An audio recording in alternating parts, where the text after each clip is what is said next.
할렐루야. 오늘 우리 주님의 말씀 같이 나눠보는 그런 귀한 시간 갖도록 하겠습니다. 7월 초에 제가 봉직하고 있는 숭실대학교에서 직원 행정 세미나가 있었습니다. 그 한 순서에 그 난센스 퀴즈 하는 시간이 있었는데 그 진행하시는 분이 이런 문제를 냈습니다. 인도는 지금 몇 시입니까? 그래서 제가 인도가 지금 몇 시일까 이렇게 시계를 보고 있는데 갑자기 어떤 사람이 4시요 하고 대답하는 것이었습니다. 그래서 제가 어떻게 인도가 지금 4시일까 하고 생각하는데 그게 아니라 인도네시아라고 하는 이 나라명을 가지고 엉뚱한 퀴즈를 만들었던 거예요. 그러니까 인도는 항상 4시다, 인도네시아다. 제가 그 인도네시아를 다녀왔습니다. 지난 7월 8일부터 19일까지 11박 12일 동안 저희 그 학생들 13명 데리고 인도네시아에 해외 선교 봉사를 갔다 왔습니다. 저희는 학교에서 매년 여름과 겨울에 학생들을 데리고 동남아시아로 해외 선교 봉사를 갑니다. 물론 학교에서 선교 봉사가 아닌 그냥 해외 봉사도 가기는 하지만 저희는 특별히 교목실에서 크리스찬 학생들을 데리고 해외 선교 봉사를 매년 다녀오고 있습니다. 몽골이나 베트남, 캄보디아, 말레이시아, 싱가포르 이런 나라들을 다녀오기도 하는데 이번에는 특별히 인도네시아의 그 발리 지역으로 갔다 왔습니다. 자, 발리라고 하면 다 잘 아시죠? 발리에서 생긴 일이라고 하는 드라마 이후에 유명해진 관광지입니다. 그런데 그 관광지를 제외한 다른 지역은 철저한 힌두권 지역입니다. 그래서 전도가 그렇게 쉽지 않은 그런 곳입니다. 자, 우리가 일반적으로 인도네시아를 이슬람 국가로 알고 있는데 그렇지는 않습니다. 국가 종교가 이슬람은 아닙니다. 인도네시아는 법적으로 이슬람 국가가 아니고 인구의 87%, 그러니까 거의 90%죠. 90%가 무슬림으로 구성이 되어 있는 무슬림이 많이 살고 있는 그런 나라입니다. 숫자로는 1억 9천만 정도가 된다고 합니다. 그래서 중동에 있는 그 무슬림들 숫자를 다 합친 숫자보다도 더 많은 무슬림들이 사실 인도네시아에 살고 있어요. 그래서 이슬람 국가로서도 굉장한 그 힘이 있는 나라지만 법적으로 이슬람 국가가 아니기 때문에 중동과 겨루어서 그 형의 노릇을 하지 못하는 그러한 나라가 이 인도네시아입니다. 그런데 이 인도네시아는 법적으로 6대 종교를 인정을 하고 있습니다. 그래서 이슬람, 신교, 캐톨릭, 힌두교, 불교, 유교 이렇게 6개 종교를 인정하면서 헌법에 어떻게 기록이 되어 있는가 하면 국민은 누구나 의무적으로 종교를 믿어야 한다 이렇게 명시되어 있습니다. 근데 그렇다고 해서 선교의 자유가 있는 것은 아닙니다. 태어나면서부터 부모의 종교가 바로 나의 종교가 되고 부모의 종교가 호족에 그대로 기록이 되어 있고 또 우리식으로 하면은 주민등록증에 종교란이 있어서 종교 뭐뭐뭐 이렇게 딱 기록이 되어 있습니다. 그래서 자기의 의사와는 상관없이 부모의 종교에 따라서 그 종교인이 되어버리는 것이 그 나라의 규정입니다. 그러면 만약에 어떤 사람이 전도를 받아서 또 회심을 해서 기독교인이 되었다거나 할 때는 어떻게 되는가? 집에서 쫓겨납니다. 가족에서 배제가 되고 우리식으로 말하면 호적에서 파버립니다. 이 사람이 살 수가 없습니다. 그래서 그 동네에서 떠나서 먼 곳으로 이사를 가서 그곳에서 이름을 바꾸어서 살 수밖에 없는 그러한 나라가 인도네시아입니다. 저는 학생들을 데리고 이런 인도네시아를 그동안 4번을 다녀왔습니다. 발리에는 3번을 갔다 왔는데 그때마다 느끼는 것이 종교 선택의 자유가 얼마나 귀한 일인가, 얼마나 감사한 일인가 하는 겁니다. 근데 우리는 그냥 거저 공짜로 그런 게 주어지니까 거기에 대한 감사를 너무 모르고 살고 있는 겁니다. 주어진 자유가 너무나 귀한 것인데도 우리가 힘들게 얻은 것이 아니라 저절로 주어지다 보니까 거기에 대한 그 가치를 모르고 사는 거죠. 자, 우리의 경우 기독교를 믿는다고 정부로부터 억압을 받는 것도 아니고 또 기독교인이라고 해서 동네에서 쫓겨나는 것도 아닙니다. 근데 가장 기본적인 자유가 있음에도 그 자유에 대해 감사를 모르고 사는 우리들의 모습이 참 답답하기도 하고 안타깝기도 하게끔 느껴졌습니다. 사랑하는 성도 여러분, 우리에게 주어진 이 종교의 자유, 기독교인이 될 수 있는 자유, 하나님의 자녀가 될 수 있는 자유에 대해서 감사할 수 있기를 바랍니다. 굉장히 귀한 일입니다. 자, 이 인도네시아에는요, 무슬림이 많지만 이 발리라고 하는 지역은 아주 환경이 다른 그러한 섬입니다. 무슨 이야기인가 하면 발리는 주민의 90% 이상이 힌두교인들입니다. 힌두교는 수많은 신을 섬기는 그러한 종교입니다. 그래서 이 발리라고 하는 이름이 신들의 섬 또는 귀신의 섬이라고 하는 의미를 갖고 있다 그럽니다. 이 발리에 무슬림은 한 5% 정도 되고 있는데 중앙정부에서 꾸준히 무슬림 이주 정책을 써서 무슬림이 증가하는 추세에 있습니다. 기독교인은 1.5%입니다. 근데 이 발리는 힌두 문화로 인해서 집집마다 무엇이 있는가 하면 신전이 있어요.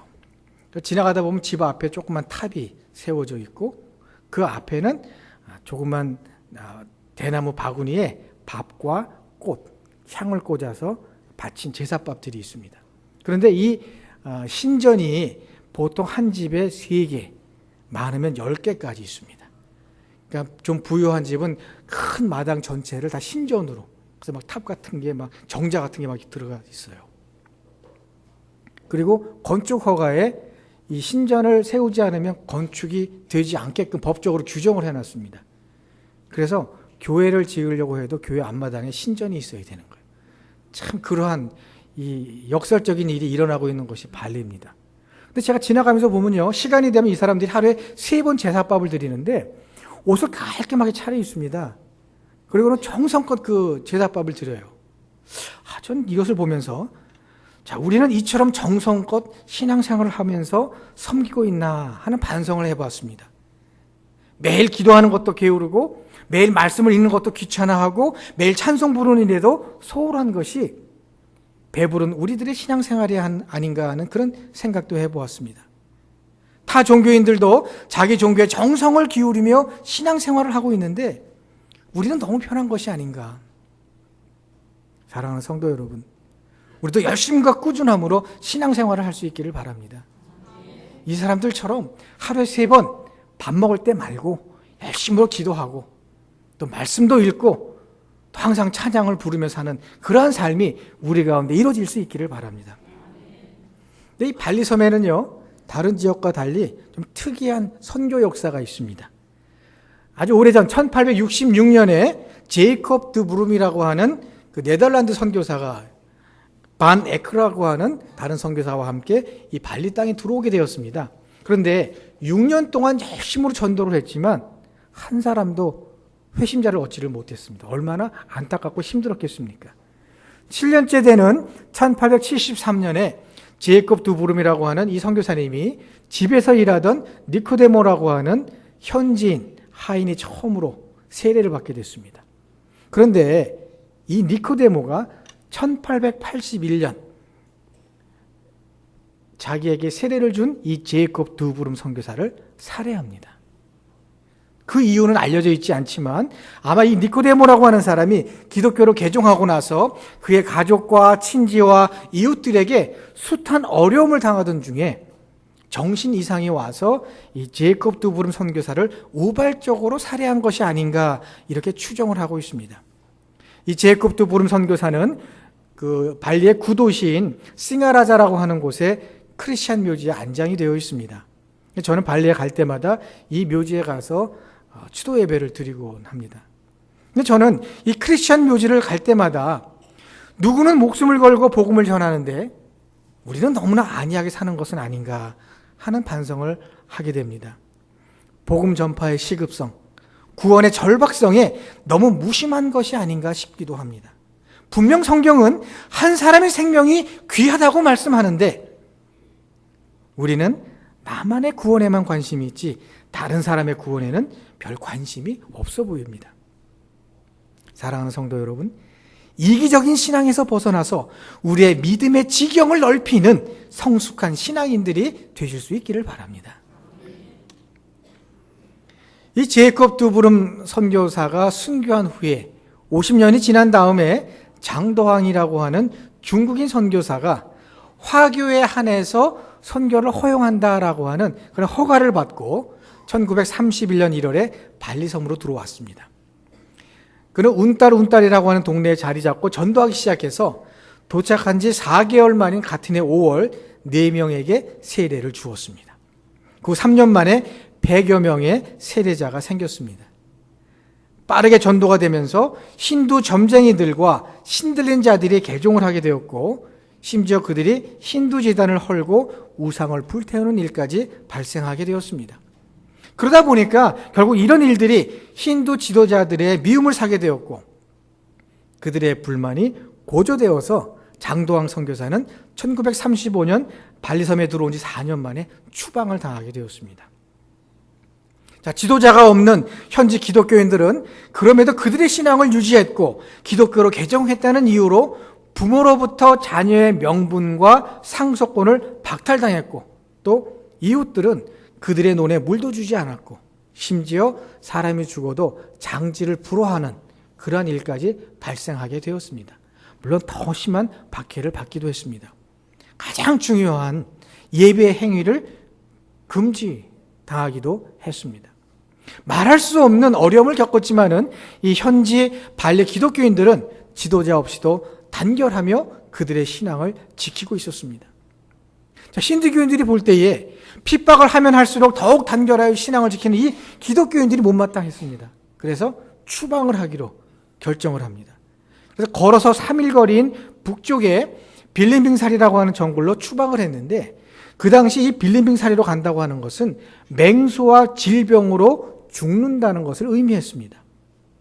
그럼에도 불구하고 현지 기독교인들은 절망스러운 추방과 또 맹수들이 살고 있는 이 밀림을 희망의 눈으로 바라보았습니다.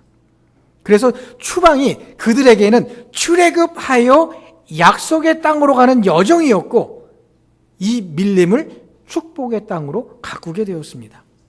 그래서 마침내 그들은 이 빌림빙사리에 정착해서 기독교 마을로 변화시켰습니다. 저는 발리에 갈 때마다 이 빌림빙사리도 방문합니다. 같이 예배를 드리기도 하고 그곳에 하루 머무르기도 합니다. 아직도 기독교인들이 많이 남아있는 아주 귀한 그러한 지역입니다. 요즘에 제가 들은 이야기는 이 비행기를 타고 위에서 보면 이 빌림빙사리의 길이 십자가 모양으로 나타난다 그래요. 교회를 중심으로 큰 신장로가 대로가 있는데 이것이 십자 모양이라 위에서 보면 마치 큰 십자가가 있는 것 같은 그러한 도시가 바로 이 빌림빙사리입니다. 근데 이제 젊은 사람들이 많아지면서 교육과 취업 등의 이유로 도시로 떠나면서 빈집들이 생기는 그러한 아쉬움이 남아 있습니다. 또 이 빌림빙사리 기독교인 마을 입구에 이슬람 사원이 들어왔다고 하는 겁니다. 아까도 말씀드린 것처럼 인도네시아 중앙정부의 이슬람 확산 정책에 따라서 이 힌두교 지역인 발리에도 무슬림의 유입이 계속되고 있고, 특히 기독교인 마을까지 무슬림들이 이주하여 정착하고 있습니다. 이러한 부분들은 우리가 좀 기억하면서 기도해야 할 그런 부분들입니다. 이 빌림빙사리 기독교인들이 힌두교인들의 탄압과 박해에 굴복하지 않고 신앙을 지킨 점은 본받을 만한 귀한 모습입니다. 순교자적 정신으로 죽으면 죽으리라고 하는 신앙의 지조를 가진 점은 아주 귀감이 되는 겁니다. 요즘 너무 편하게 신앙생활하는 우리와 비교할 때에 참으로 부끄러운 점이 많이 있습니다.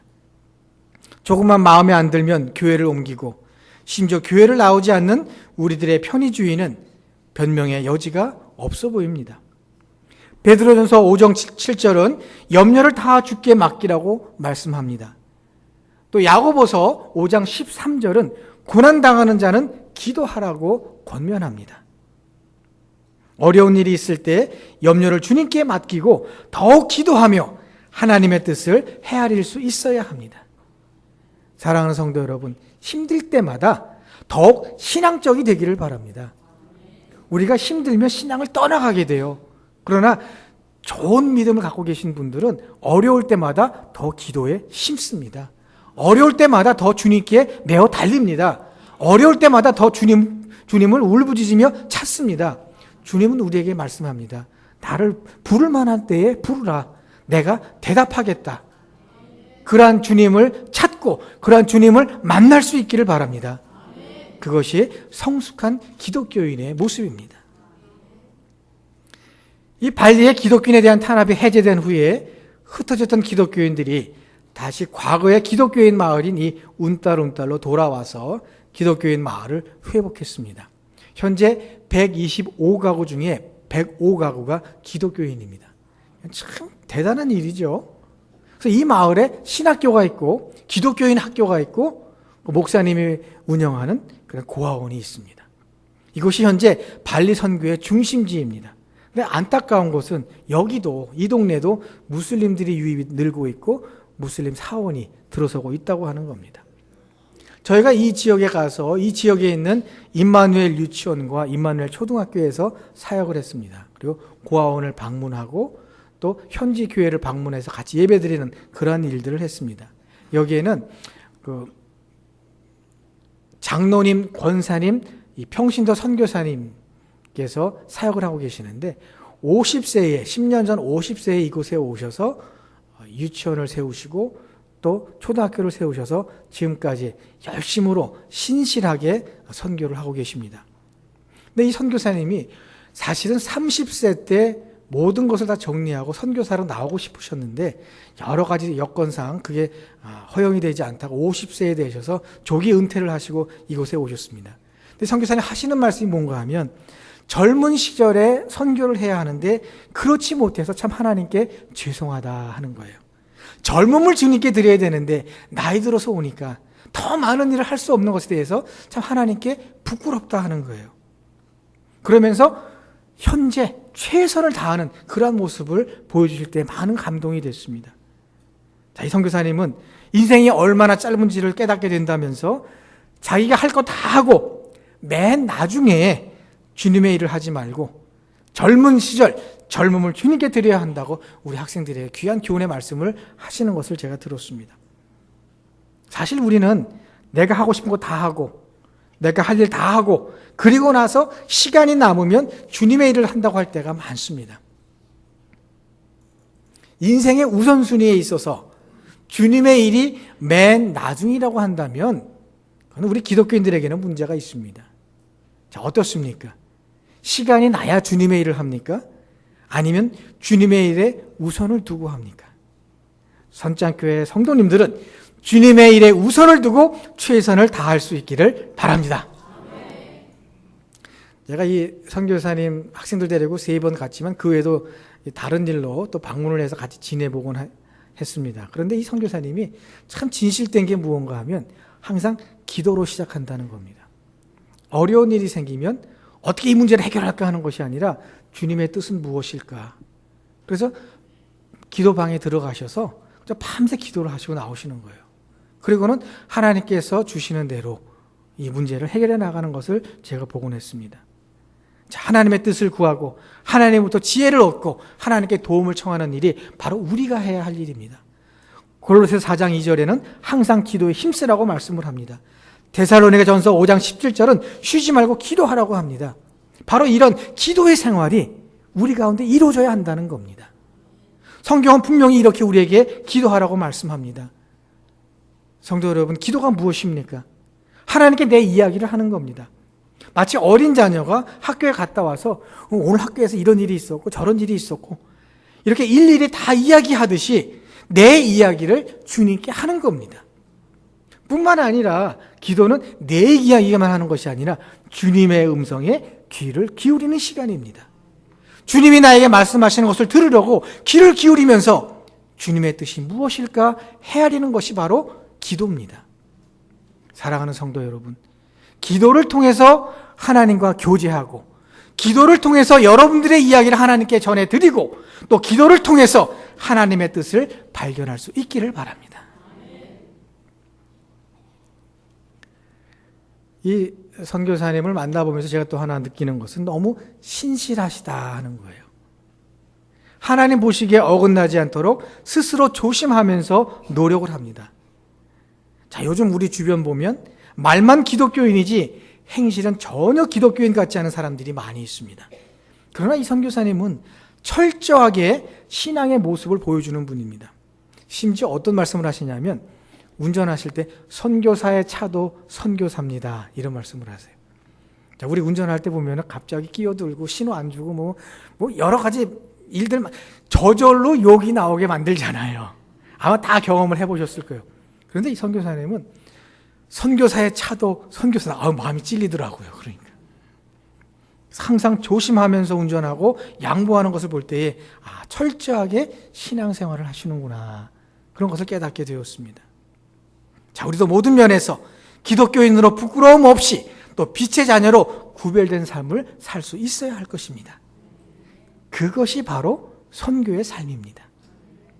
저도 선교사로 1999년부터 2003년까지 필리핀에 있는 실리만 대학교에서 교수 사역을 했습니다. 이 실리만 대학교가 미국 북장로교에서 100여 년 전에 세운 최초의 개신교 대학이면서 참 좋은 종합대학입니다. 만여 명의 학생이 있는데 유치원부터 대학교까지, 그리고 대학병원까지 있는 그러한 학교입니다. 그 안에 신학교도 있고, 제가 거기서 만 4년을 사역을 하고 왔습니다. 그때 많은 선교사님들을 만났고 또 선교사님들에 대한 그런 평가도 듣기도 했습니다. 근데 느끼는 것은 선교사는 많지만 진실된 선교사님을 만나는 것은 참 더 복된 일이구나 하는 겁니다. 저는 이 선교사님, 이 장로님, 권사님, 이분의 열심과 진실함에 감동이 돼서 지금까지 교제하면서 학생들과 함께 해외 선교를 다녀오곤 하는 겁니다. 평신도 선교사로 주어진 사역을 이렇게 신실하게 감당하는 선교사님을 본 적이 없습니다. 어느 목사 선교사보다 더 열심히, 더 정직하게, 더 성실하게 선교에 힘쓰는 모습을 볼 때마다 많은 감동을 받게 되고 동시에 반성을 하게 됩니다.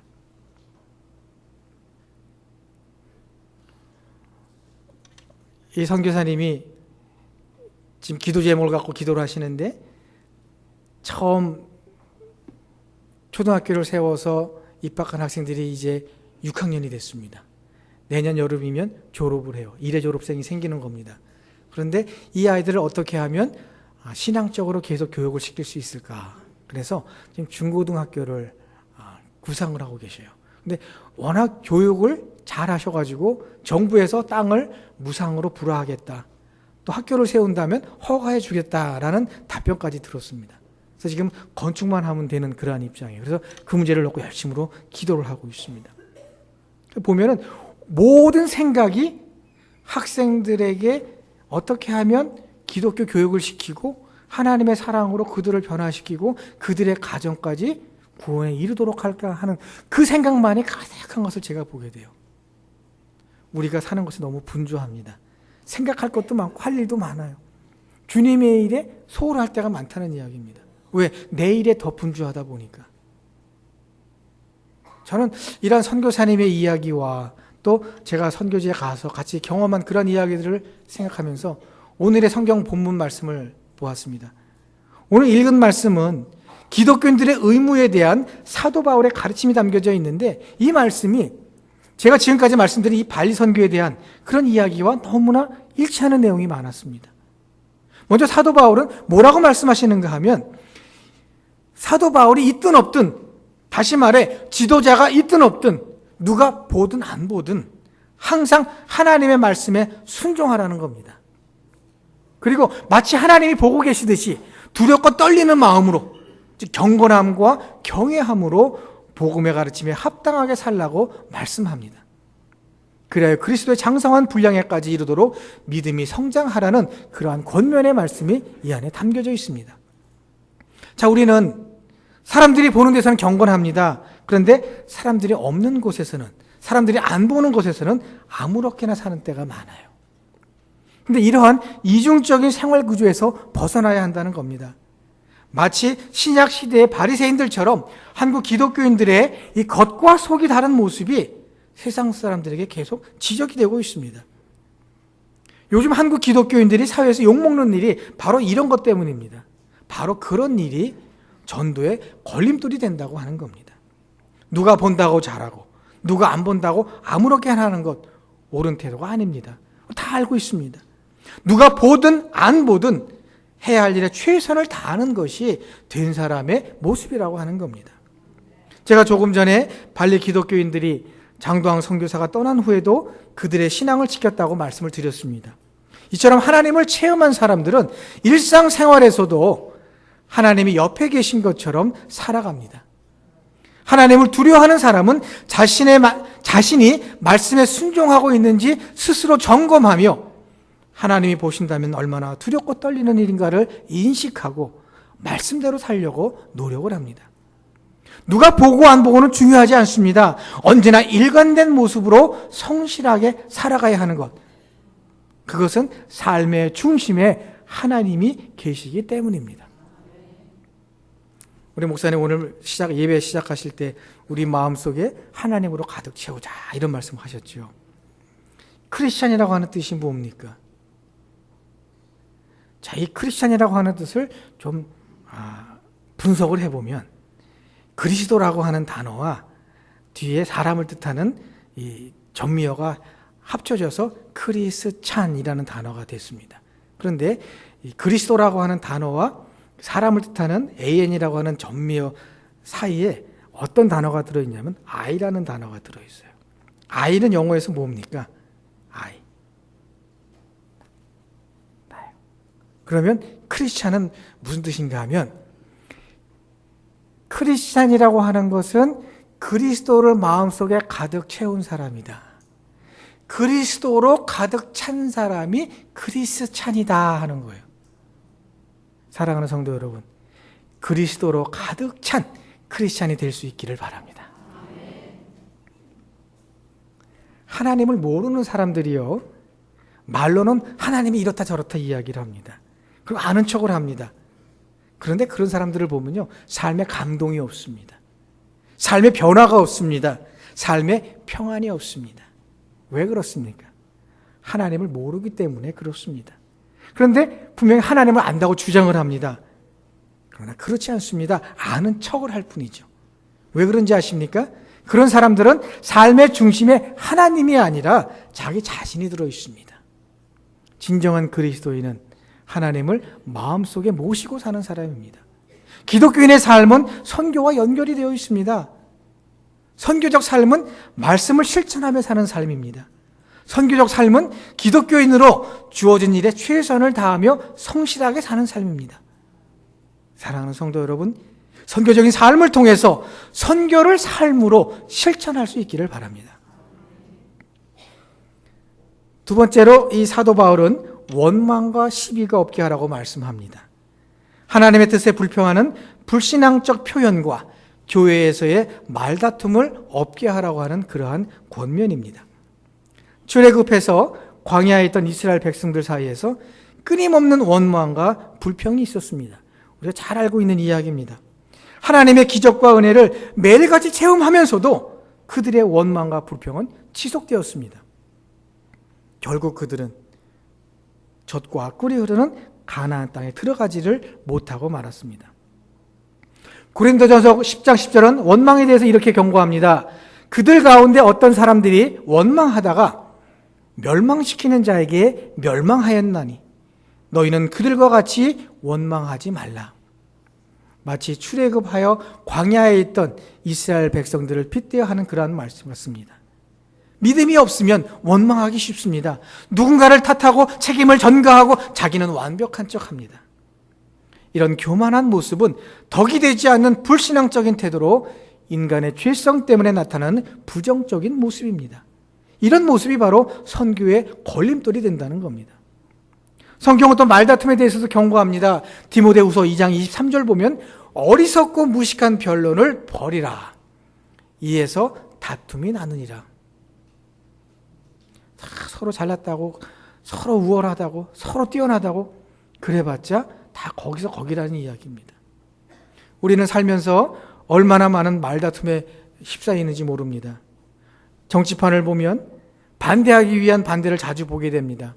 말로는 다 국민을 위한 것이고 국민의 뜻을 대변한다고 하는데 국민이 동의를 했는지 모를 소리를 합니다. 정치인들이 이게 국민의 뜻이요 할 때 여러분도 거기 동의하셨습니까? 저는 안 한 때가 많아요. 그런데 국민이 동의했다 그러더라고요. 사람들은 자기의 기분이나 이익에 따라서 부안해동하며 특정인을 망가뜨리기도 합니다. 서로 비판하고 또 주어진 일이나 환경에 불평하며 원망하는 일, 누구나 다 할 수 있는 일입니다. 시대가 어렵고 사는 게 복잡할수록 감사하기보다는 불평하기 쉬운 게 사람의 마음입니다. 그러나 적어도 기독교인이라면 구별된 모습을 보여야 한다는 겁니다. 그래서 야고보서 1장 19절은 말하기를 더디하고 성내기를 더디하라 이렇게 말씀합니다. 바른 기독교인들은 격려의 말과 칭찬을 하는 사람들입니다. 사랑하는 성도 여러분, 우리 언어 생활에 있어서 긍정적인 말, 도움이 되는 말, 좋은 말을 하여서 덕을 끼칠 수 있기를 바랍니다. 덕을 끼쳐야 감동을 줍니다. 감동을 줄 수 있어야 복음이 전달되는 거예요. 아름다운 언어 생활을 통해서 우리가 그리스도의 아름다운 모습을 전할 수 있는 우리 모두가 될 수 있기를 바랍니다. 세 번째로 사도 바울은 예수 그리스도를 구주로 영접하지도 않고 예수님의 가르침을 받아들이지도 않으며 또 하나님을 떠난 사람들의 부패한 사회에 이 어그러지고 거스리는 세대에서도 좌절하거나 타협하지 말고 하나님의 흠없는 자녀답게 빛을 밝히며 살라고 말씀합니다. 좀 쉽지 않은 그런 부분이에요. 예수님도 이 세상을 믿음이 없고 패역한 세대라고 마태복음 17장 17절에서 비판을 했습니다. 그럼에도 기독교인들은 세상의 빛입니다. 빛의 역할, 어둠을 밝히는 겁니다. 어둠은 어두울수록 빛은 더 그 진가를 발휘하게 됩니다. 따라서 기독교인들은 세상의 빛이 되어서 빛을 비추며 빛의 자녀로서의 사명을 감당해야 할 것입니다. 그것이 바로 선교적인 삶입니다. 그래서 이 선창교회의 성도님들은 밝은 빛이 돼서 이 용문동뿐만이 아니라 서대전 그리고 대전 전체를 밝히는 그러한 빛의 자녀가 될 수 있기를 바랍니다. 끝으로 사도 바울은 기뻐하라고 말씀합니다. 그런데 이 기뻐하라고 하는 말씀이 예사로운 말은 아닙니다. 우리 성경에 기뻐하라, 범사에 감사하라 그런 말 많이 있지 않습니까? 그런데 여긴 조금 다른 이야기예요. 이것은 사도 바울이 자기의 죽음을 앞두고 비록 사도 바울이 죽더라도 성도들이 주어진 의무를 헌신적으로 잘 감당한다면 그것은 그들에게 기쁨이 되는 동시에 바울이 제물이 되어 죽더라도 그것 또한 하나님께 영광을 돌리는 일이 된다고 하는 의미심장한 표현입니다. 사도 바울은 그만큼 성도들의 바른 생활을 강조했습니다. 사랑하는 성도 여러분, 선교는 특정인이 해야 할 일이 아닙니다. 모든 기독교인들에게 주어진 사명이며 동시에 의무입니다. 그렇다고 부담스러워하지 마시기 바랍니다. 선교는 우리 삶을 통해서 그리스도의 향기가 드러날 때에 선교가 이루어집니다. 선교는 우리의 모습을 통해서 그리스도의 모습이 전달될 때 이루어질 수 있는 것입니다. 이제부터 우리의 삶을 돌아보면서 주님 보시기에 바른 삶, 주님 보시기에 기뻐하실 그러한 삶을 사는 우리가 될 수 있기를 바랍니다. 아울러 선교지를 기억하셔서 선교지와 선교사님을 위해서 기도하시기를 바랍니다. 특히 이 신들의 섬이라 불리는 이 발리가 하나님의 섬으로 바뀔 수 있도록 기도해 주시기를 바랍니다. 우리 선창교회에서도 레바논에서 이 시리아 난민들을 위한 선교를 진행하고 있습니다. 또 인도네시아 자카르타 보고르 지역에서 유치원과 또 초등학교를 운영하고 있습니다. 또 내일은 전남 곡성으로 국내 단기 선교를 떠나게 됩니다. 이런 많은 프로그램들을 우리가 진행하는데 이 가운데서 우리가 참여하고 또 기도하고 또 협력하고 그래서 하나님의 나라가 이루어질 수 있도록 열심으로 노력하는 우리 모든 성도들 될 수 있기를 바랍니다. 그래서 우리의 삶이 선교적인 삶이 되어서 사는 것 자체가 선교가 되는 그러한 성도님들 되실 수 있기를 주님의 이름으로 축복합니다. 기도하겠습니다. 사랑의 하나님 감사합니다. 오늘 말씀을 통해서 우리에게 주어진 귀한 사명과 의무가 무엇인가를 생각해 보았습니다.